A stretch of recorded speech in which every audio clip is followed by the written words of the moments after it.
It was a quiet evening in Jerusalem, the streets lit only by the soft glow of oil lamps. In the upper room of a modest house, 13 men sat together sharing bread and wine. At the center of them all was Jesus, and among the 12 who followed him was Judas Iscariot. Judas had walked with Jesus for 3 years. He had seen the blind receive sight, the lame walk, and the dead rise. He had heard words that pierced the heart and healed the soul. But that night, his heart was somewhere else. When Judas first met Jesus, there was something magnetic about him. Jesus spoke of a kingdom not built by swords or politics, but by love, forgiveness, and truth.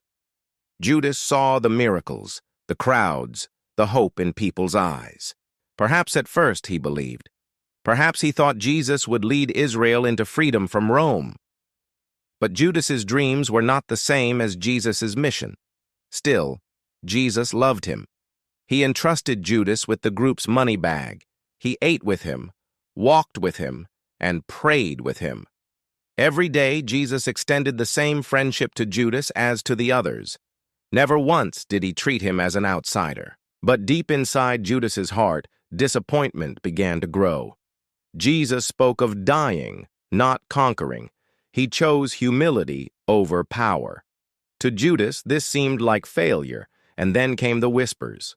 The religious leaders wanted Jesus gone. They offered silver for help, 30 coins, the price of a common slave. Judas agreed. He may have told himself it was just to force Jesus' hand, to make him show his power.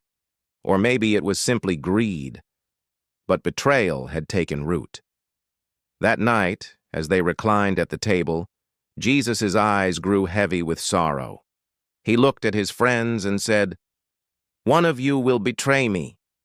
The room fell silent. One by one they asked, "Lord, is it I?" And then Judas. "Rabbi, is it I?"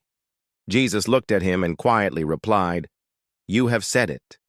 Yet even in that moment, Jesus dipped bread and offered it to Judas, a gesture of friendship. It was love extended to the very end. Later, under the moonlight, Jesus prayed alone in the Garden of Gethsemane. Sweat like drops of blood fell from his face. He knew what was coming. And then came the sound of footsteps, the glow of torches. Judas led them. He walked straight to Jesus, and with a smile, kissed him. "Friend," Jesus said, "do what you came for." A kiss, the sign of affection, turned into the mark of betrayal. A love that had been offered freely was rejected for 30 silver coins. As Jesus was taken away, Judas felt the weight of his choice crash down on him.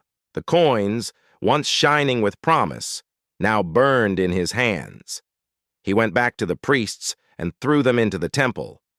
"I have betrayed innocent blood," he cried. But it was too late. The leaders didn't care, and Judas, left in despair, could no longer bear to live. The man who had walked with love himself could not face what he had done. Even in betrayal, Jesus' love did not change. He knew Judas would betray him from the beginning, and yet he still washed Judas's feet. He still called him friend. He still gave him bread at the table. This is the depth of Christ's love. To love those who misunderstand you, to forgive those who hurt you, to lay down your life even for those who hand you over to death. The story of Judas and Jesus is not just about betrayal. It is about a love that refused to be poisoned by hate. Jesus' heart remained open, even to the one who sold him for silver. And though Judas's story ended in tragedy, it stands as a warning and a reminder. Love can be offered to us, but we must choose to receive it.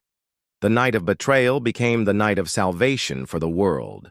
For on the cross, Jesus bore the sins of every betrayer, even mine and yours.